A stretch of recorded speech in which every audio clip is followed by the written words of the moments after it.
Hello, everybody, and welcome to the very first episode of the Polarizer podcast. Since this is the first episode, I'll give you a brief idea of what this show is about. Throughout the years, I've found that there are many people out there with an interesting story to tell. The dude sitting next to you at the bar might be a rock star, a vagabond with a guitar, or someone who spends weeks underwater in a submarine for a living. It's happened more than once to me that I ended up having deep, interesting conversations with complete strangers. At one point I asked myself, why not have these fascinating conversations with a microphone present? So that's what I started doing. The podcast will consist of interesting people with interesting lives and stories. Some conversations will be motivating, some will be funny, and some will be deep and interesting. My ultimate goal is to provide an insight into how exciting and fun life can be from as many perspectives as possible. This very first show is going to be a sit-down with a very good friend of mine from New Zealand. His name's Dan, and he's a veteran from the New Zealand Army. He's been deployed to places like Afghanistan and Papua New Guinea, and he's an interesting guy with an interesting story, which makes him perfect for this show. After spending several years in the military, he decided to move to Southeast Asia, where he roamed around for a year with just a backpack. And he has some wild stories for us, including being chased by gangsters in Thailand, life as a diving instructor, and going on a motorcycle road trip through Vietnam. And this being the very first episode, it's not perfect. There's background noise, some RF noise toward the end of the recording from one of our phones, and I'm awkward and messy in moving the show along. This whole thing is a learning process for me, so stick with it because it does get better. And as I'm recording this intro, I already have the next 5 episodes lined up, and they really do get better every time. So stick around. Audio quality gets better, and the way the show flows gets better as well. And all in all, I really enjoyed talking to my good friend, and it turned out to be a fun conversation with a couple of good laughs. So sit back, relax, and enjoy episode number 1.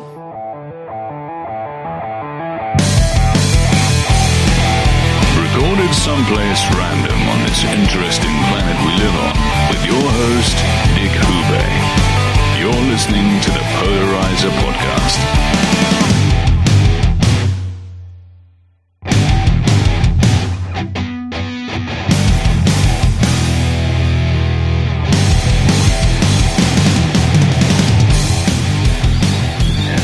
Yes. Cool. Thanks again. Anytime, mate. Yeah, alright, well, might as well get started. Well, welcome to the very first episode, everybody. I'm sitting here with Dan, my good friend from Magnetic Island, or from New Zealand, rather. That's the one, Coromandel. Yeah, sweet, man. And when I came here to Magnetic Island, I got a job at a hostel as a bartender, and a couple of weeks later, Dan joined me there in the same function, and we were the bartending dream team, man. Living the life, man. Living the dream on the island. Yeah, bartender on a tropical island. What's better than that? Let's see, I got some. Let's see. Well, this being the first episode, things are going to be a little awkward. Of course. But that's all right. That's right, man. First question for you. What was the reason you started traveling, man?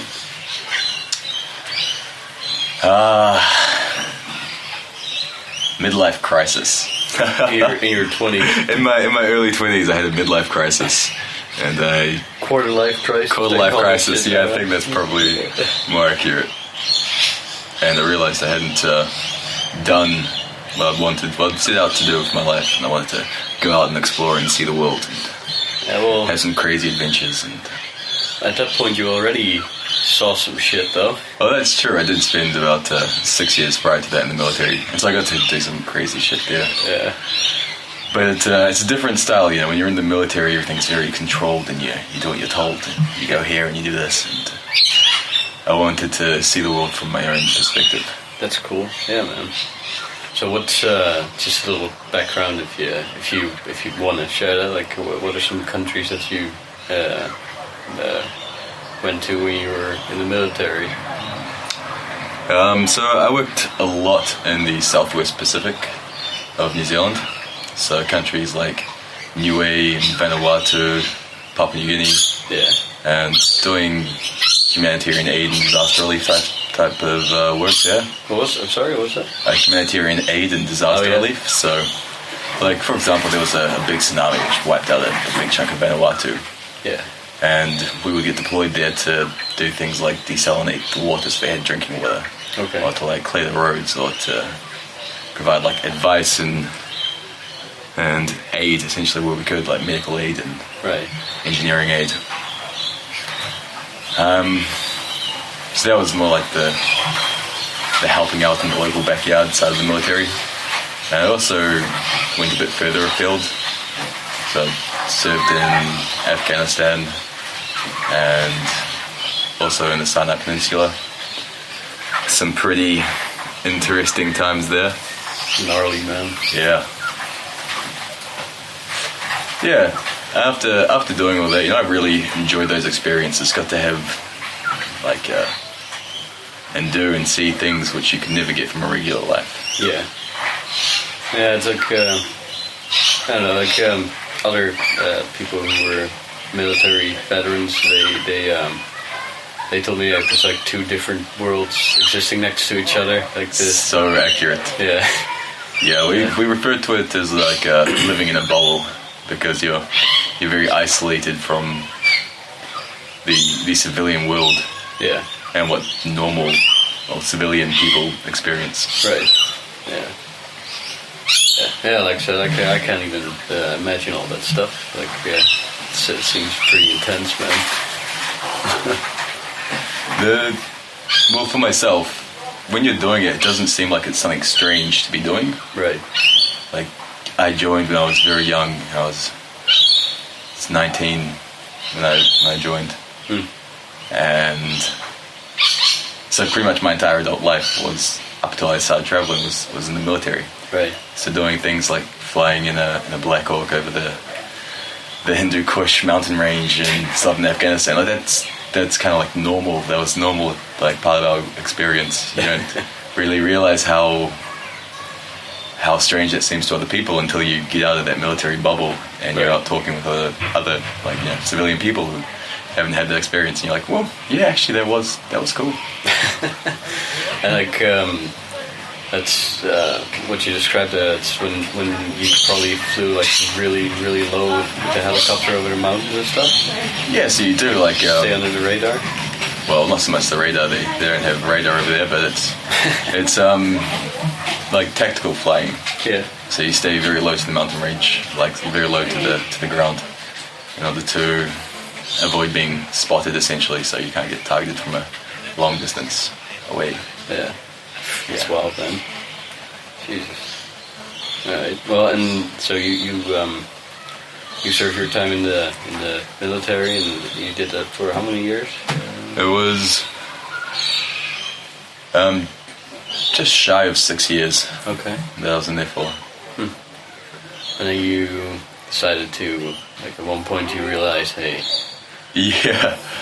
Well, I was working as an instructor back in New Zealand. I'd been there for about a year or so since my last deployment, and as much as I enjoyed the job and the work, I wanted like freedom to myself. Right. And having been deployed a few times, I had a bit of cash tucked away, and also I'd done a little bit of traveling after various deployments. You get a few months off afterwards. Right. So I'd already been around a little bit and talked to people who were doing the travel lifestyle. Yeah. And it appealed to me, like the complete freedom to do what you wanted. Yeah. It is pretty sweet, huh? Yeah. So, first up was, like, or before you go there, like, what was was there like one single moment where you realized, like, oh shit, okay, like, what was the, or was it something that just grew over the years, or was it something that, It was something I'd had, like, in the back of my mind, I guess, since my first major deployment to Afghanistan, because for the first time I went traveling internationally was after that. Okay. And it's just like a seed in my mind, Right. like growing and growing the whole time. Of like having that freedom just to go out there and do something very different. And I was at work one day, and I was sitting there, and I was typing up like personnel reports, like quarterly personnel reports on some of my soldiers. And Right. I just thought to myself, I could be like diving in an ocean or climbing a mountain or like snowboarding in some foreign cool country, and, like having these awesome experiences rather than being in an office on like Saturday night typing up personnel reports because they had to be fucking due in by a certain date, and it just kind of clicked. Like it was very much a snap decision. Like, fuck it, I didn't do it. Like, yeah, Yeah. I didn't give myself time to second guess it. Yeah. I knew like I just had to make that decision. So as I was sitting there writing those reports, I pulled up what's called a 717, which is a end of service, application. What do you call it? 717, Oh, like military 717. document, MD 717, military document 717. Okay. I.e. your exit ticket out. So it's just filled that out, and I got into work on Monday and just submitted it. So I guess I did have that day or so to think about it, but I wrote it, like emailed it, and that was it. Yeah, that's A couple of weeks later, I was out. like the office environment, the cubicle world, sort of. That's you're not the first one who's, myself included. Like most people, are like I was sitting in the office, staring into a computer screen. Like, Yeah. fuck this. Yeah. Like, I don't know, like. On my work computer, I had this like Bing desktop app, and every day like it shows you like this new amazing photo of this amazing place. So one day you'd be looking at like Wales, and one day you'd see like some like big grand city, and then someday you see like I don't know some temple in Japan or some shit, and you're looking at that, and then you look up from your screen, and you see all the fluorescent lights shining down on you, and like all the and then you're like, all right, fuck. What am I doing here? Yeah. All right. So your first stop was where? Well, my first stop was Thailand. Thailand. All right. Yeah. And how long was that after you made the decision to like quit and move on? Like how much time was there between actually quitting your job and just hopping on a plane? Well, I had to put in my papers, and I had to stay around for I think it was about a month or so. Yeah. It's monthly. About a month of like before you could be released Yeah. from active service. Actually, I didn't leave the army fully. I am still in the reserves, so I had to get that sorted as well. Right. So what that means, like, if the shit hits the fan, they can still. Yeah, in the unlikely event that something serious happens, they can still pull me back. Right. Okay. But it also means it's a lot easier for me to re-enlist if in the future I decide I want to go back to that life. Right. Yeah. So far, it doesn't seem like you're. No plans anytime soon, but it's never ideal to burn your bridges behind you, right? So I made sure that I left like the military behind me in a good state with like a good reputation and the option to get back in there if I so chose. You didn't do the fuck all you got. Do the fuck you and I'm out. Take a piss in the water cooler.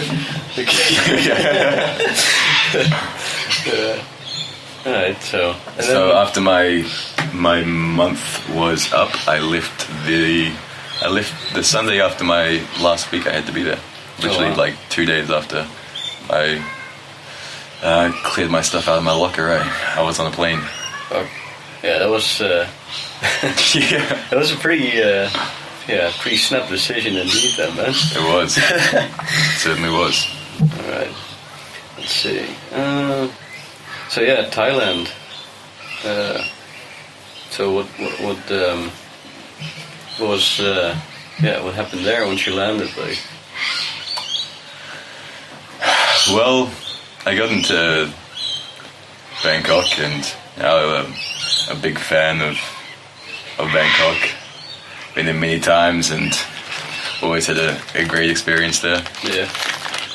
And I went to I haven't been there as you myself. usually do. Oh, really? No. You have to get there, man. You have to get there. Everyone who's gone there and who I've talked to about it say, "Oh man, it's a wild place." Yeah, it is. Like there's very little rules in Thailand. Can you give like a funny or crazy example of that? Like, On the spot. All right, the first thing you see when you sort of walk into Koh San Road is like this Koh San Road? Koh San Road. It's like the main sort of tourist hub within Bangkok. So like where everybody, like the center of gravity for backpackers in Southeast Asia. Like everybody goes through there. okay. And you walk through the main street, and the sheer amount of people and like lights and action, and like the first bar that you see is in like glowing neon lights. Name of the bar: we don't check IDs.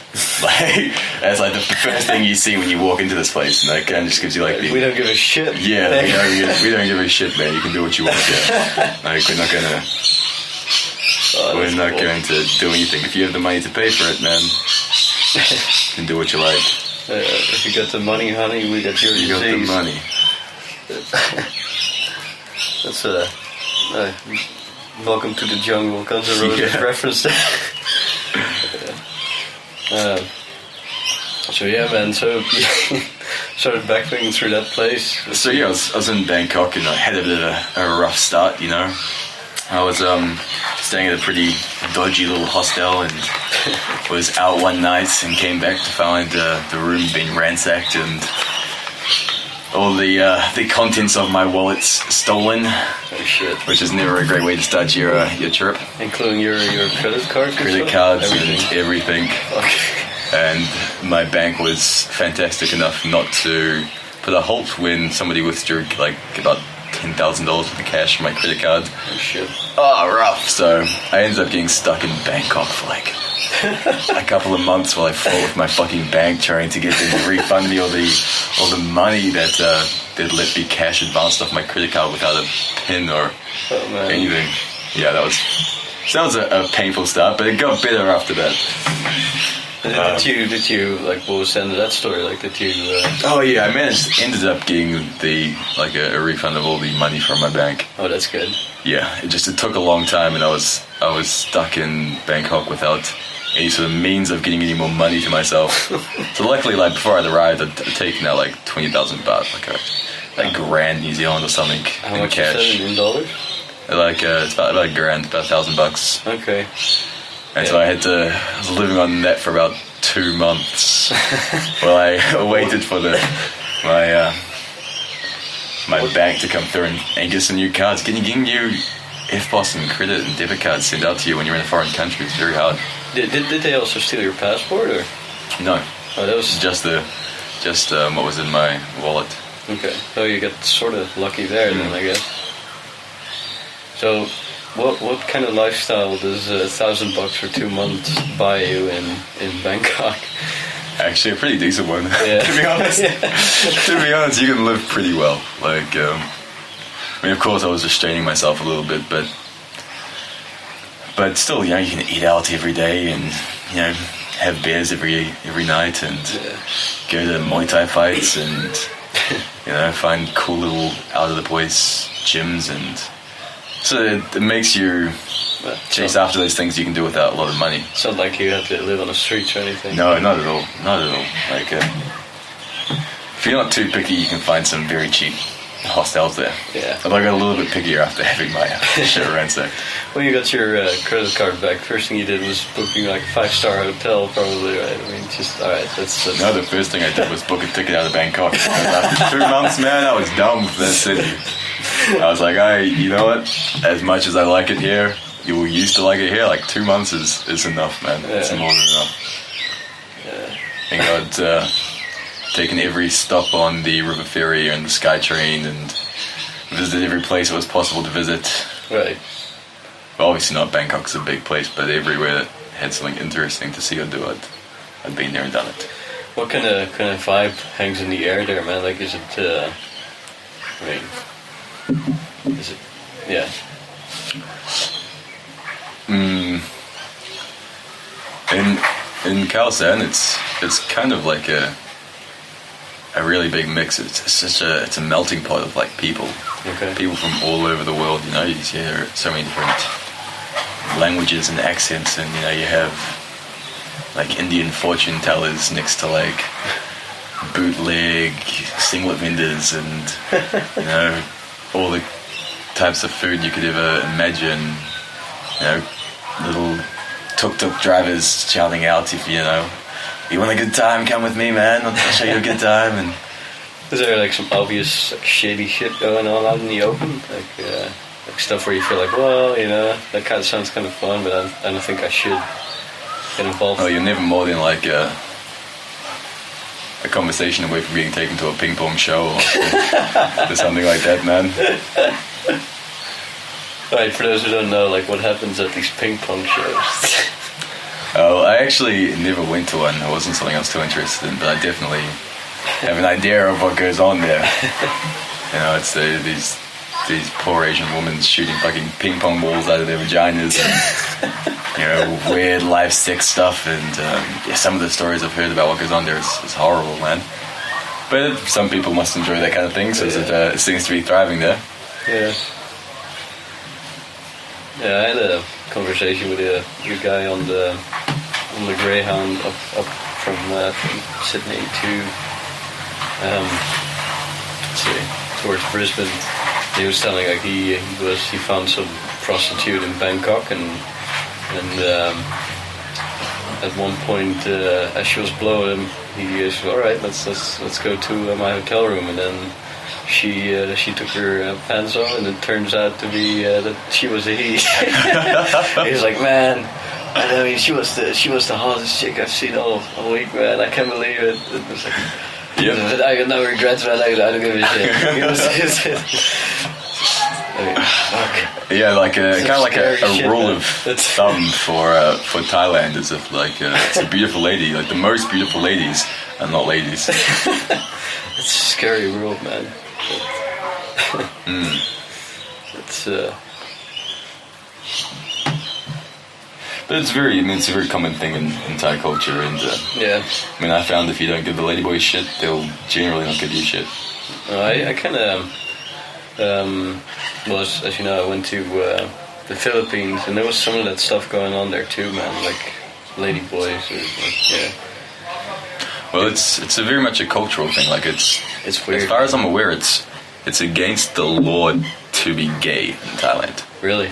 But they believe in, like they're Buddhists, so they get the reincarnation thing going on. So they think it's possible for a male to be, or for a female to be born into a male's body. Right. And that's where the whole ladyboy thing comes from. So it's acceptable to be a ladyboy. It's not really so acceptable to be like a openly male but gay person. Right. Okay. So that makes a lot of sense now. Yeah. Yeah. Okay. That's I'm probably glossing over a huge part of it, but from what I managed to, understand from my time there, I think that's pretty accurate. Okay. Wow. Cool. That's another thing learned, man. That's interesting. Huh. Oh yeah. By the way, all the noise you hear, that's birds here. We're sitting here outside in like, what do you call this? The Emmer Hostel International, not Hostel, correction, Hotel. Yeah. It's like a nice outside area, but yeah, it's on the outside, and we're on a tropical island, so there's lorikeets and birds flying and chirping around. So yeah. Hi man. So see, once I got all my stuff back, booked a bus ticket right out of there. Anyone who's been to Thailand knows the joy of the overnight buses. Yeah. Is that 13, 14 hours in this, you can get some alright ones now actually, but, it's never a comfortable ride. Yeah. And I went out to a place... Is like a scary, shitty bus that feels like it's about to fall apart, or... No, actually, they're quite nice there now. Yeah. It's more the fact that the roads are pretty shit. They don't travel very fast. Right. And, a distance that would take you maybe 5 hours to do here in Australia will take you like 15 to do in Thailand. Right. Because the roads are very slow, the traffic is insane. There's no rules there too. More guidelines. Oh. Yeah, like there's also the thing that's like 5 people on one little scooter, right? Like, the family transport. But scooters are fantastic, man. I owned one over there. Like the go-to way to get around, man. What kind of scooter did you have there? That's like a Honda. Like Honda 125. I can't remember exactly what It's the like model was. the scooter for Southeast Asia. Like it's one famous model I know that's. I'd actually say in Thailand you see a very large variety. Yeah. A very large variety. Okay. The types of scooters out there. That's cool, man. So, all right. So you take the bus out of the city. What's the next stop? I'll actually head to a little island called Kohtao. So you bus over there, and then you catch a little minibus from the bus terminal, and there's like 50 people crammed into the back of this little like lorry, and it drives you to the ferry terminal, and then you jump off and have a few beers and watch everybody get seasick on the ferry crossing out to the island. And Kohtao is this cool little place. It's not exactly a hidden gem. It's probably the most famous, I guess, diving location in the world, you know. Really? Yeah. Like how do you spell that? Kohtao? Kohtao. Kohtao. Okay. Cool. And you know, I'd never been diving before, and wanted to give it a try. Heard that was the place to go, so went over there and took some scuba diving courses, doing like your basic open water and advanced, and just really enjoyed the excuse me. enjoyed the ocean and the sea life and the lifestyle on the island. It was fantastic. It was exactly what I'd been hoping to find when I left New Zealand. That's cool, man. And I really liked the diving, so I thought, fuck, why not? I'll just stay here. And I signed on to do my dive master course. How long did that take you, and how much did that cost you there? So it was around 20,000 baht for the dive master course. Which is again, it's about 1,000. Yeah, okay. Just under 1,000. How much would that cost if you get that here? It depends. Like a lot of places, like here in Australia, for example, you won't really pay to do your dive master course. You'll do it as like a work for your dive master course. Oh, I see. Yeah. So you don't pay anything for it, but you work on the boat or for the company like 12 hours a day, 6 days a week. Okay. Without getting paid. Right. And there are options available in Thailand also. But I didn't want to have to, work 6 days a week and dive too. I wanted to dive 6 days a week and not work at all, and I had the money to do it, so but why not? Yeah, money is the key to freedom ultimately. Yeah. And that was about 3.5, maybe 4 months. Okay. And I was diving up to 5 times a day sometimes. Wow.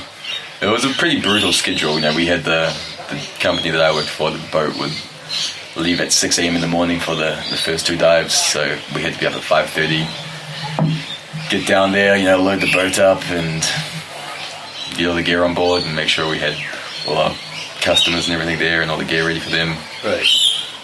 And then you just go out there and you dive, man. A couple of dives in the morning, come back for some lunch, a couple of dives in the evening, and then if you're lucky there's night dive going out, you jump in on that as well. So you spend upwards like 5 hours in the water every day. Wow, man. Yeah, that was cool. It's pretty brutal though, because long days. Yeah. And it takes your toll on your body too, man. Like being underwater, it's kind of. I don't know. I've only did it once, but I found it pretty damn intense, man. Like the first few times for sure, but like the thing about diving is that you're supposed to try and be as relaxed as possible. Right. To like use as little energy as possible. Yeah. It's like is the goal, and once you sort of get like basics down, like frog kicking or how to like move yourself, propel yourself through the water without using too much energy, it becomes really easy. Right. Okay. Yeah. I definitely want to go for another dive sometime somewhere. It was definitely a cool experience, man. Like entering a different world. Yeah, it is. It's like you go down there and you see the inspiration for movies, you know, like how they can come up with these ideas for different worlds, because there's such a different alien world. Yeah. And it's very, very cool to be a part of it. Yeah. And so, yeah, that's cool stuff. So you, so then you became a dive instructor, and you did that for how long? I was in Thailand for about a year doing that. Wow. And, well, actually, no, that's including my dive master course, so, like, whatever that is, like 8 months working there in Thailand, and then, of course, not having a real visa, you have to go out and do like it's a border run every few months to renew your tourist visa. So every couple of months you go somewhere cool, like, you know, just make a little thing out of it, take a week or two off and go to Cambodia or Laos, or, like, you know, drop down to Malaysia or go over to, like, Burma, you know. Oh, yeah. You've been all over the place there, man. Yeah. Well, I was there for quite a while. And that's a cool way to do it too. Just work there and do to have. I mean, I take you really enjoyed that job too. I really did. A good place to meet some nice girls too, I bet. Oh yeah. Of course, man. You're working as a diver in an island in Southeast Asia. Yeah, it's good times to be had, definitely. Nice, man. But if you want to take it seriously, you can't just be out partying every night, especially not when you have 5:30 starts every morning. Yeah. So you do have to sort of make a decision about whether you want the party lifestyle or if you want to actually go like serious on the diving stuff. Right. Yeah. Okay. And so you mentioned you went to Cambodia and Burma and which other place did you say? Laos. I've been to Vietnam and over to Myanmar and Indonesia. And which one of those places like are dearest to you? Like you remember, like which one of those places were like, fuck, that was really really cool. Like, it was. I mean, I'm sure all of them were. For me, it was like maybe Malaysia. Malaysia. Yeah. Okay. Why? Well, I got a bit of like family history, you could say there. Okay. Like my grandfather was another military man. He fought in Malaysia in the 1957 Malayan emergency, which not many people know about, but it was like a sort of communist uprising there, and a lot of New Zealand soldiers and Australian soldiers went over and fought there. Yeah. And I got to go there, and I got to hike in the highlands and the jungles where my grandfather went. Okay. You know, like I talked to my grandmother and got a few of my grandfather's things and sort of figured out from some of the photos he took where he'd been. Wow. And then went to those places myself and spent several months just by my pack wandering through the highlands of Malaysia. Damn, dude. That's wow, that's cool. Yeah, it gave me like a chance to try and envision what his life would have been like while he was there. Yeah. Glad it was not me. Oh man, but that's cool, man. Just kind of try to follow in his footsteps a little bit, you know? Yeah. Another one for me too. So here it is. Yeah, man. That's so for me, Malaysia, for that particular reason, is why I really like that country. Yeah. All right. Well, cheers, man. Cheers. But in terms of like fun,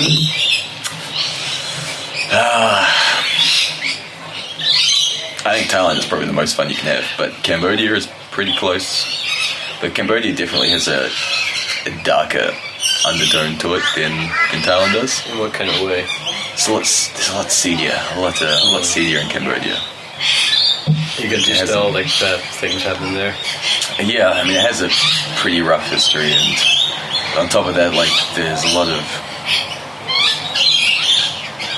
the bad type of tourists go there. Right, yeah. Well, I had another ex-army mate of mine who was working at a place called the Dolphin Shack in Sihanoukville. Where? Sihanoukville, which is like the town on the southern coast. Okay. So I went over there and crashed with him for a couple of months and worked at that bar. Sweet, man. Well, work. It wasn't really work, it was more like promotion stuff. You know, hey, come drink at the bar. And Yeah. pretty easy. Got $2 per night dorm rooms in the $2 per night. Utopia hostel. Oh, what a rough place that was. And man, that was just a fun place though. Yeah. Well, those kind of rough places, usually like when you're there, it's always easy living through it, but it always makes for the best story afterwards, man. Oh yeah. After a few weeks in that hostel, you want to get clean again. You need to. You really want to get out of there. That was really fun. And Vietnam also, like, did the whole got a scooter thing. So like, hired a scooter in Ho Chi Minh City. Yeah. And so with like a couple of guys I met down there, we all like hired scooters out. So you can hire them in Ho Chi Minh and then get them back in Hanoi in the north. Oh yeah. So we started like a road trip. With scooters? With scooters, yeah. That's cool. Going up and just going through each of the big major cities, you know, like Hoi An and Trang and I can't even remember the names of everywhere now. And by the time we finally managed to arrive in Hanoi, we had amassed a group of approximately 17, 18 people all riding scooters, and this one big like pack just going from city to city. Like the Hells Angels, man. The worst Hells Angels ever. Little scooters. In flip-flops and singlets and riding scooters. Yeah, not very intimidating. No, that was fantastic, man. Like, it does really, sound like really a cool adventure. Yeah, like every sort of city we stopped at along the way, we'd stay in one of the big hostels and have a pretty good time, and usually recruit another member or two into our wolf pack. That's cool, man. It's like if you just go through a town like that and you hang out with locals, it's like easy to hang out with, just make contact with locals, and you know, just not so much, not really with the locals. I mean, there's definitely ways that you can do that, but that wasn't really, I guess, the mindset that I was there with. Yeah, just there for a good laugh, for some fun. Yeah, exactly. Yeah. To see the country, to have a good time. In terms of nature, like it's just a beautiful. Like if I think about that country, I think of like lush jungles and stuff like that. Or am I off? Like, lush is a word. I'm not sure if it's one I'd use to describe the jungles of Vietnam. They're big and they're hot and they're sweaty, and it's not a very forgiving like place to be in, man. Yeah. So if you go there, leave your valuables at home. Don't take too nice stuff with you. Nice clothes. Just rough it out, man. Yeah. You have to get off the sort of the beaten tourist path to get out into the jungles, like quite a lot. Did you do that? Not while I was in Vietnam. No. Like was doing the road trip from south to north, and didn't have too much time to seeing the jungles. Right. It was more as uncultured as it sounds. It was more of a country-long bar crawl. Well, sometimes that's just what you're looking for, you know. Like when I came, when I went up to Brisbane, I was in Australia. I was stuck there for like a month or so. I picked up this shitty contract job, and I got paid fuck all for it. But that's beside the point. I just wanted to get out of there, and I was like, well, I just go to the Gold Coast, and like everyone who was talking to that, don't go there, man. The place sucks. Like, it's flashy. It's there's nothing there. There's no culture. There's just a bunch of bars and the beach. So like, well, maybe that's all I want. Sometimes right now, that is what you want. You know? I think maybe I just want to be in some dumb place with a bunch of bars and exactly some beautiful beaches and some pretty ladies. Yeah, you know. It's so yeah, no need to especially like what does a beer cost over there in Vietnam? 50 cents. in a bar, right? Yeah. There you go. Yeah, 50 cents. Yeah. What's like while you were in Southeast Asia, what's like the wildest, craziest thing that happened there, or that you got involved in? Like, just some doesn't really matter which country, but just like one thing that stuck by you, like, oh shit. Oh, by the way, the noise that you're hearing right now, that's the Australian Air Force flying over with their, I don't know, what planes do they have here? It's probably still an F-16. Yeah? Okay. Well, anyway.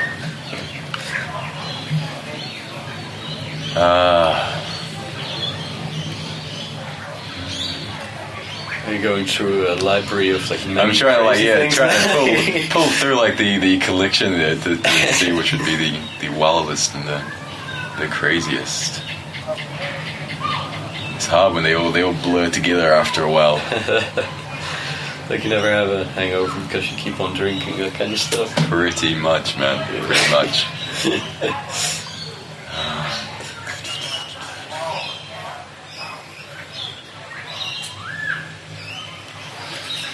Alright, well, just keep. I have to take a. Yeah, just keep that one in the back of your head. Keep the one in the back of my head and try and see which one I can decide upon. Yeah.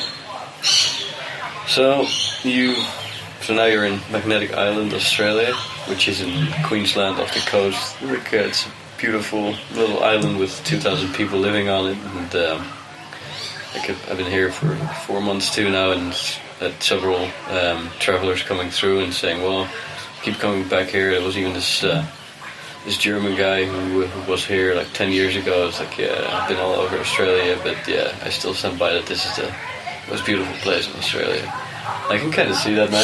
It's a gorgeous place.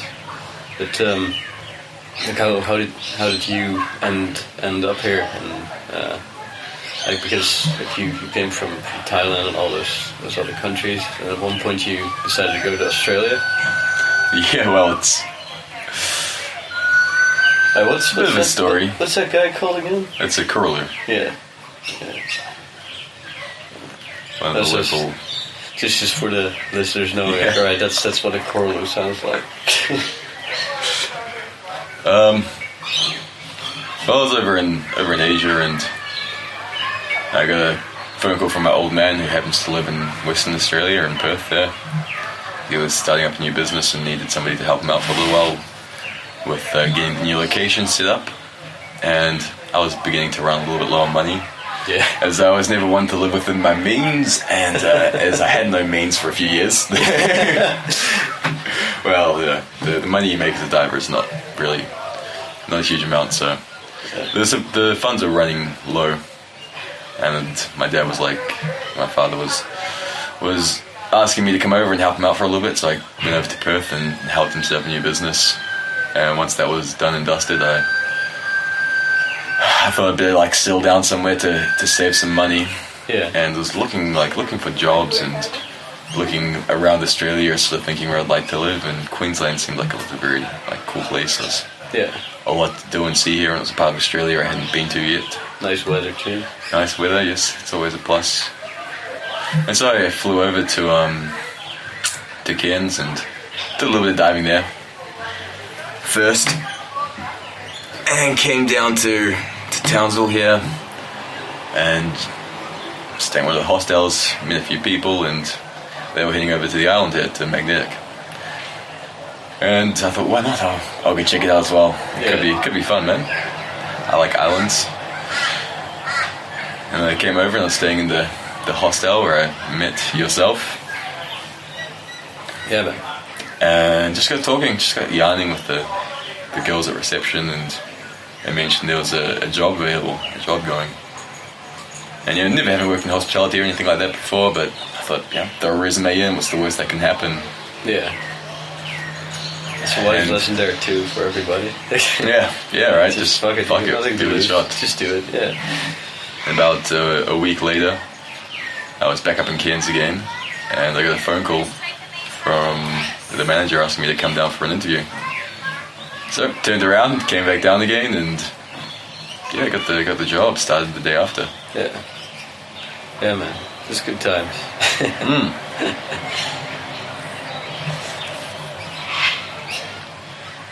now just loving life on the island and trying to save the cash money to enable me to travel some more. Yeah, so the next like it's all in the open, right? You got Canada, you got Europe, and now you got Thailand again. And now I got Thailand again, yes. Yeah, I think those birds are cool, but I wish you would just shut the fuck up right now. Yeah, man. So what? To get back to the previous question, I don't know if your subconscious mind has chewed on that for a little bit. Come up with something. There's such a wide variety of things you can do in Thailand that just seem very wild compared to what you can do back home. Yeah. You know, taking mushroom shakes and going tubing in a place like Van Vieng. At the same time. At the same time, shooting on a mushroom shake and floating down a river in a giant inner tube and tripping your ass off. And drinking beers as you float down this big river. Partying at Koh Phangan at the full moon. Rock climbing and Riley living like a real hippie on the beach. Yeah. You know, rock climbing every day and going to a Muay Thai fight camp for 3 months and really getting into martial arts and fitness and learning from these amazing athletes. Actually participating and getting a chance to fight in a Muay Thai ring. That was a pretty humbling experience. Yeah, those guys are tough as shit, man. I've seen some videos where they beat the fuck out of each other. Yeah, it's a hard sport. Yeah, it's a hard sport. Like knees to the head and shit like that. I mean, it's knees, elbows, everything. Yeah, 8 points of striking.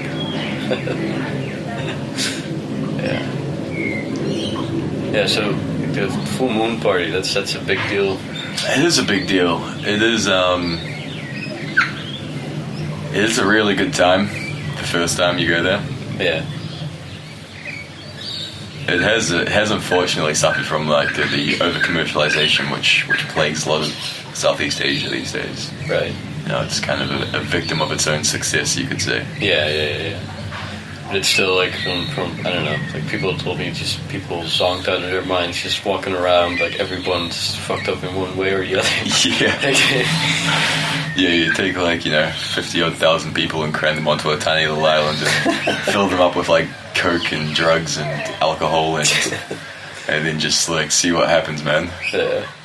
You get some wild shit going down. Yeah, I bet.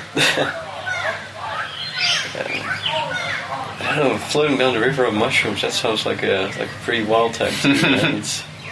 That's something, you can imagine something saying that, anywhere in Australia or Europe or, that's what we do here, and it's... Yeah, well, I mean, it's one of the major draws for the country, they're... Just the debauchery. Literally, it's one of the biggest attractions there. Let's get crazy, let's get fucked up, let's do some crazy shit. Oh man. Alright, so what's the scariest experience during your travels so far? Yesterday you told me a story. That was the military days. Yeah.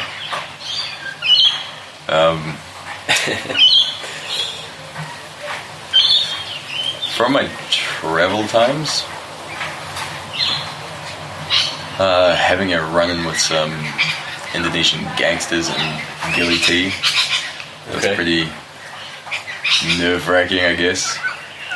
Now, for those who don't know, Gili Tea is this little island off of Bali in Indonesia.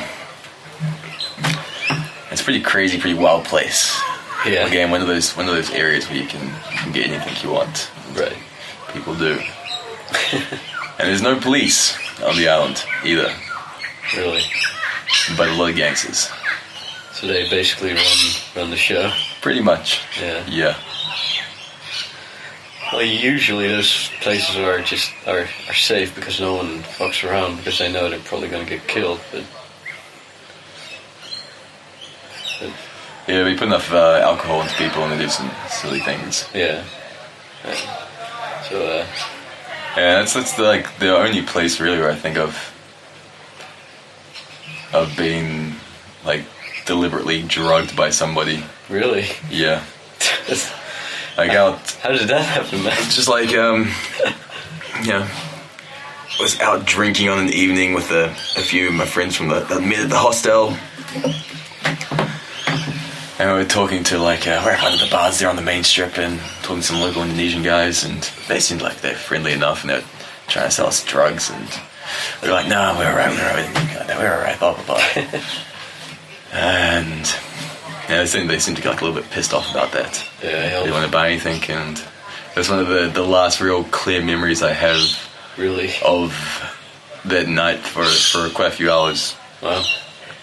And it came around about like 2 a.m. in the morning. I just like you have that moment of clarity when you snap back to like reality. Yeah. And I was in like a cash withdrawal box, like one of those over in Asia. All the ATMs, they're like these little boxes, like so you can like close the door behind you. Yeah. Some people can't like get in or whatever. Oh yeah, I've seen those. Yeah, it's just like a phone booth. With like ATM a phone booth in the ATM. Yeah. And I was in one of those, and I was trying to like jab my FBOS card into the machine, and I like remember like just a moment of clarity. I looked down like, what the fuck am I doing? And I like put my FBOS card back in my wallet, and I turned around, and I was by myself, and there was about 5-6 Indonesian guys behind me, waiting outside. And I was like, fuck, like what am I doing? He's like, you owe me money for drugs. Really? Like, I didn't take any drugs from me. He's like, you did, look in your wallet. And I'm like, what the fuck? I look in my wallet and there's like a bag of powder in there. Fuck. Of course, all the money in the wallet is gone. Yeah.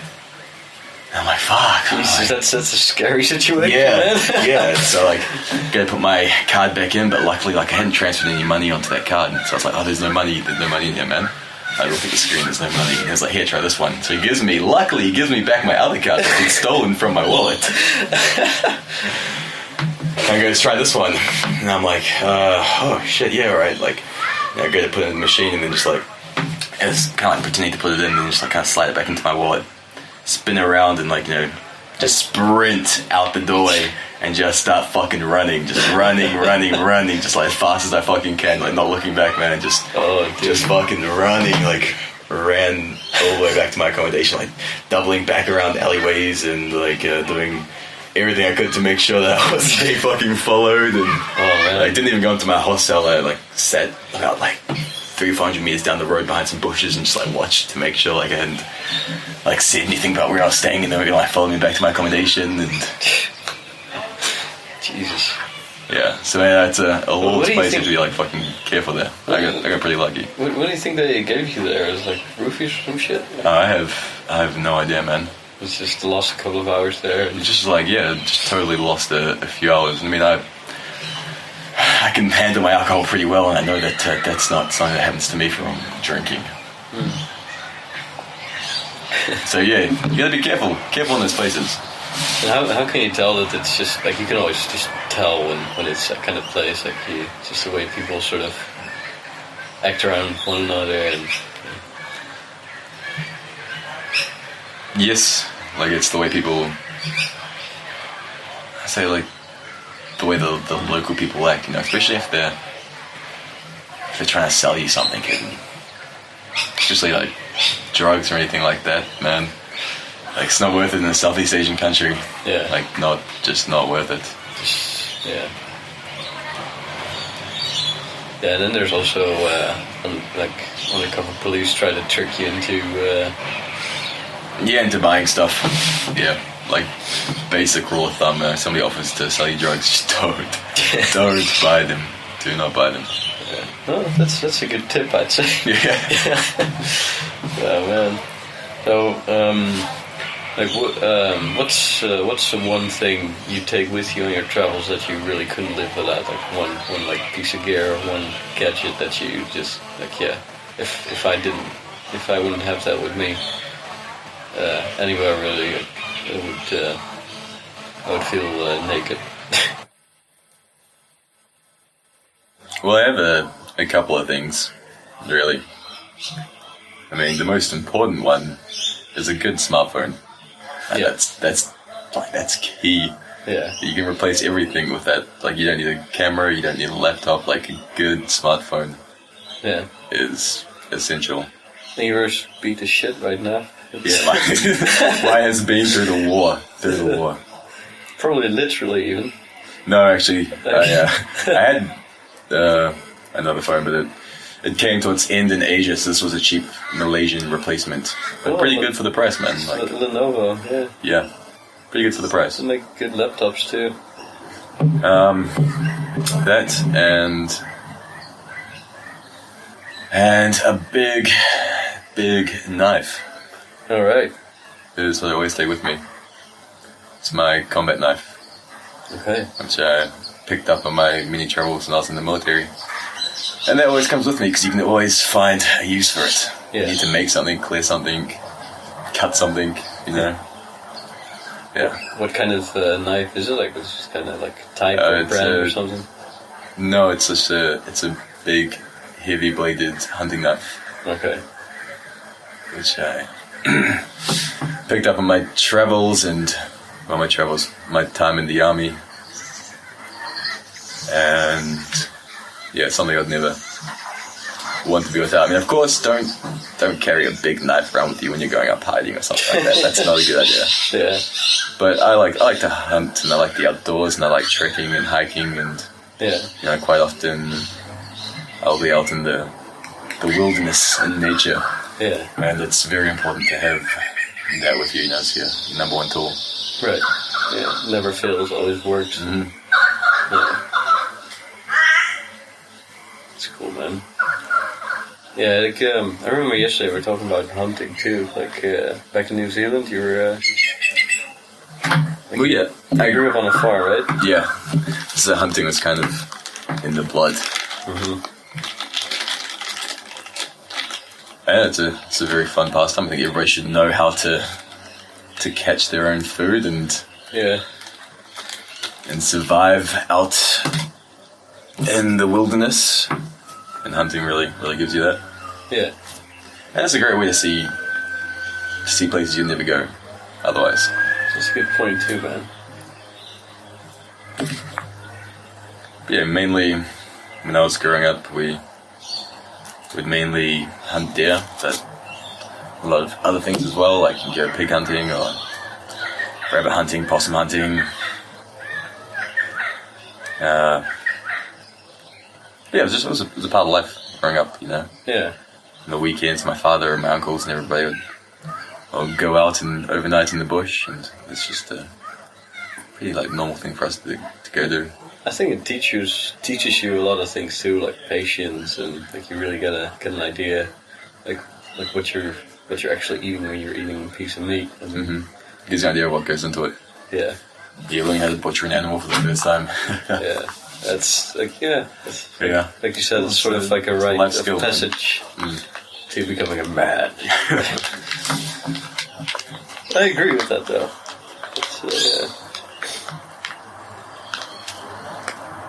Yeah, it's gives you just good basic survival skills. Yeah. You know, you'll learn how to make a shelter. You'll learn what can and cannot hurt you out in the nature. Yeah, that's something I think we got removed from in the last 100 years, probably. Most of us. Yeah. I mean, it's real easy to just buy whatever in the supermarket. You don't have to even know where it comes from. Most people don't even want to know where it comes from. I mean, it's pretty funny, man. Like a couple of my friends run a restaurant back at home. They just opened a place earlier this year, and they have this pig roast, like just the pig on the spit. Yeah, and they post like a photo of it on their Facebook page, and everyone's like all up in arms, like, "Oh man, that's horrible, that's cruel." It's like, oh. Do you not understand how food is made? Yeah. There's literally no difference to doing that than just sticking it in your own mates. Yeah. Yeah, but I don't know. Like just the visual of it, I guess, just makes people rubs their noses in reality, I guess, and it's not comfortable for everybody. No. So alright, so we got a smartphone, a big hunting knife. And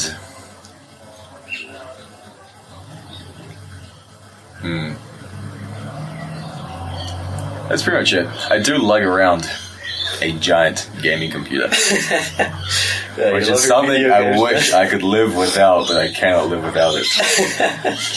And it is a pain in the ass because it weighs so much. So much. It is a very inconvenient thing to carry around with you. Did you carry that thing through Thailand and Vietnam as well? Do you really? Everywhere I go. That's.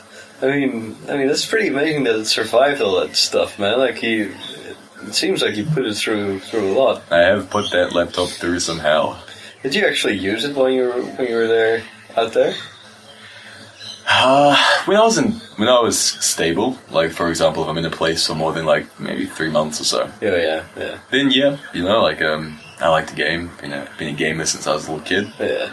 And still get on there and like to have a few games where I can keep. It's a good way to keep in touch with friends as well. I'm not so much for social media, but I do, keep in touch with a lot of my friends via gaming, you could say. Yeah. What are your favorite games again? Or were you saying Dota? I have sunk way too many hours into Dota. Way too many. And the Civilization. But, so like strategy games is sort of my thing. Oh, yeah. And I guess that went hand in hand with the job as well, I like the military, I like tactics, I like warfare, and I like games where you can do those things. Yeah. That makes sense. I like to try and convince myself that I was helping to train by playing these games. Oh yeah, not wasted time then, man. Like, yeah, that's a good pastime, man. I can't believe you locked that fucking fucking heavy thing everywhere, man. But it's like a 17-inch. Yeah, 17-inch Asus Republican Gamers fucking gaming beast. With the power brick, the big power weighs like a kilo too. Yeah. Yeah, so I mean, like my, when you're backpacking, you usually have like a couple of bags. You have like a big backpack with all your clothes and your other gear in it. And a small backpack. And then a small backpack, Stuff, yeah. And my small backpack would often weigh in excess of like 10, 15 kgs. That's a lot, man. Because I'd have that big laptop in there and then, the other things. Yeah, so you also travel with 2 backpacks. Yeah. Yeah, you're like a backpack and like a day bag. Like I took my military day bag because it was very good quality. Yeah. It looks cool too, man. So I saw your name, your last name on there. It's just a cool looking backpack. You probably can't buy that, right? You probably can buy them, but they are very expensive. Yeah. If you find like a military surplus store, or if you find, probably buy it online somewhere, I'd imagine. Yeah. It's made by Camelback, and Camelback is a commercial retailer. Oh, really? As well, so. Huh. Yeah, I know them. They make the backpacks with the drink packs in them. That's right. Yeah. They make a lot of cool military gear. Huh. No, I didn't know that. That's cool. Well, try to find dig up somewhere which one you might actually. Yeah. Also, I carry my mask and my fins with me. Oh yeah. Yeah. I don't carry around a full scuba diving set, but always make sure I have like a mask and a set of fins. So wherever I am, if I feel like going for a bit of a dive, a free dive or a snorkel or something, I can get out there and. Those are pretty big things to take with you. Yeah, the fins are proper tech diving fins from when I was working. Really? So they're not light at all. Wow. Like they're very, very large, but. Like tech diving, what does it mean? Is it like professional? Technical diving. Yeah, so technical diving is just like it's I guess a logical progression and extension of recreational diving. It's going deeper. It's using different mixes of gases. It's exploring harder to reach places. Using different mixes of gas, what does that even mean, man? Well, it's using things like nitrix or trimix instead of your standard air. Like Right. in the air that you breathe, there's a mixture in there. It's like 21% oxygen, 79% nitrogen, if I remember correctly. Probably not. But anyway, different mixes of gases supply you with the different ratios you might have. Right, so yeah, like you can take more air with you. Yeah, so you use less of your gas supply when you're diving at different depths. What's the deepest you ever been?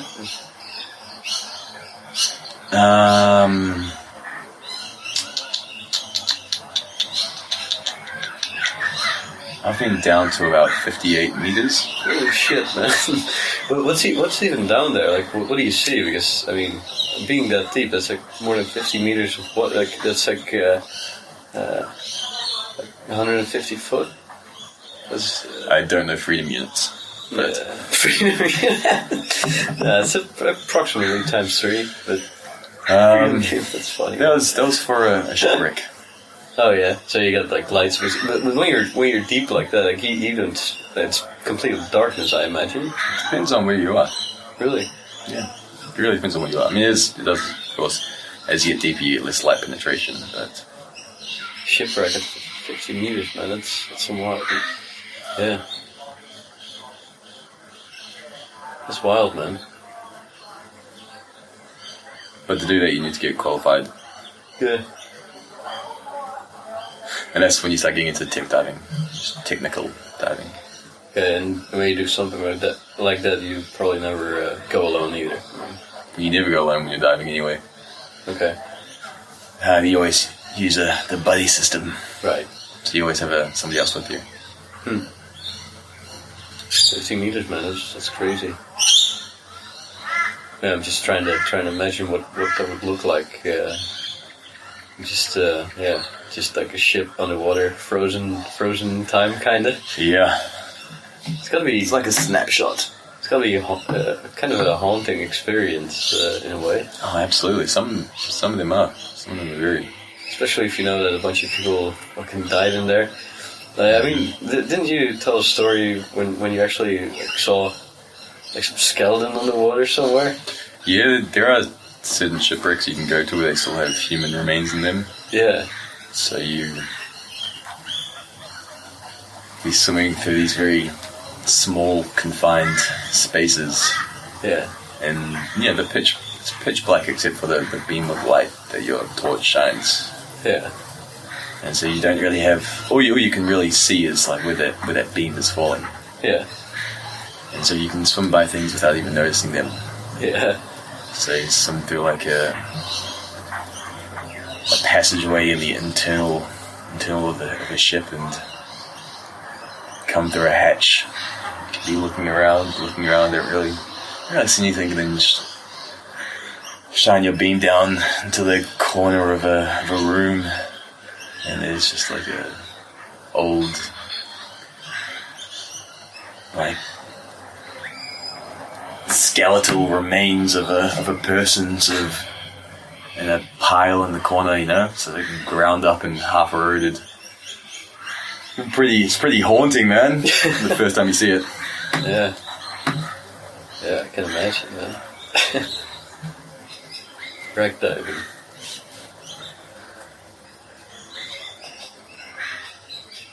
Yeah, I can. I talked to several people who are like into diving. It's kind of the same as surfing, I think. Like there's an addictive quality to it in a way, because there's always something new to see, always something new to find, and even if you go to the same place, it's never really the same. It's yeah. Yeah, it's just something nice about being in a different world, in a different environment. Yeah, that's cool. All right, Ben. So let's see. I think we're about to wrap it up right now. I mean, we've talked All right. for over an hour now. So which is pretty cool, I think, for a very first. Yeah, for sure. Yeah. So as a throwaway, like if you walk into somebody who is like has an idea in the back of his or her head to start traveling the world, like, you know, I'm thinking about it, but I'm not sure. Like, what would you say to them? Like, what's your word of advice to the? Don't procrastinate. Just do it. Just do it. You won't regret it. Yeah. Just get out there. Like, you'll have 100 reasons why you shouldn't do it in the back of your head. You know, your job, whatever, worrying about the future. You'll never have that time back again. If you sit there worrying and waiting and debating, you'll waste your life away. Just get out there and do it, man. It's an incredible experience and something that when you look back on it, you don't regret. Yeah, I agree with that too, man. Like, I started hitting the road when I just turned 29 years old. I kind of wish I'd done it sooner, man. Yeah. But that's what you hear pretty much everyone say. Mm-hmm. So far it's one of the best decisions I've made. And don't worry too much about it, like money and work, everything. Sort of. You'll make it work. Yeah. Once you're out there, you'll make it work. Yeah.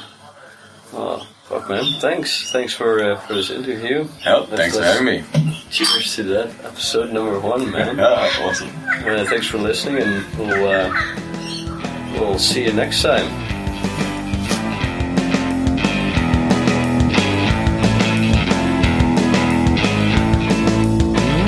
You've been listening to the Polarizer Podcast. Check the show notes for links and details on literally everything that was discussed and mentioned during the show. Subscribe to this podcast for free on iTunes or your other favorite podcast directory to never miss an episode. And be so kind to give us a 5-star rating and review. Visit thepolarizer.com for high-quality articles on making life an adventure, traveling the world, being the best you can be, and other topics that fuel the fire in your soul. That's thepolarizer.com. One word, including the. Thank you for listening, and thanks for telling a friend. It really makes all the difference.